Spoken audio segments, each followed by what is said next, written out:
Ilagay mo ito sa likod ng inyo pong cellphone at maya't maya ay mga magagandang balita ang darating sa inyo. Kung lagi kang walang pera, subukan nyo po itong gawin upang sa ganon may mga magandang balita na may kaugnayan lalo na sa pera. Ang dahon ng laurel, lalo na at binakasulat itong 168, yan po ay napakaswerte. Magdudulot po yan ng swerte.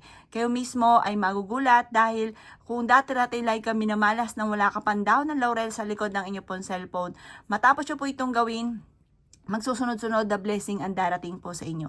Gawin nyo po ito ng Tuesday or kaya po ay Friday. Ngayon darating na January 28, gawin nyo po siya. Ito po ay napaka-epektibo. Ito po ay dadalhin ka kung saan lagi ikaw po ay matutupad yung mga ninanais ninyo. Kasi minsan, di ba, may mga gusto po tayo pero hindi naman ganun ang nangyayari. Ito po ang dahon ng laurel for only wishes po yan. Limited po ang pwede nyong i-wish po dyan. Yan po ay napaka-epektibo. Basta kapag nagwi-wish ka, may 100% kang paniniwala. At dadalhin ka ng dahon ng laurel na may nakasulat na 168 kung ano ang inyong ninanais. Kasi ang dahon ng laurel, yan po ay ang binibigay niya yung the victory, yung higit sa inyo po mga inaasahan. Ito po ay mas level up ang swerte po ninyo. Lalo na kung ikaw ay negosyante or kaya po ay mananaya, pwede rin.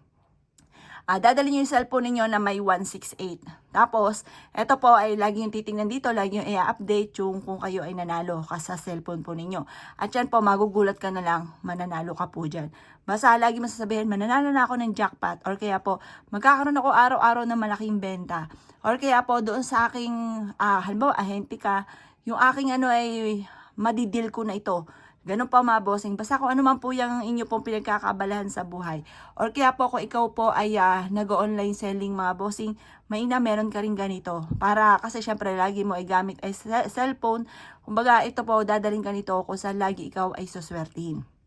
Maraming pera, maraming swerte, gagabayan ka po niya at ang higit sa mga wishes po ninyo ang inyong makakamtan. Subukan nyo po ito sa pamamagitan ng dahon ng laurel.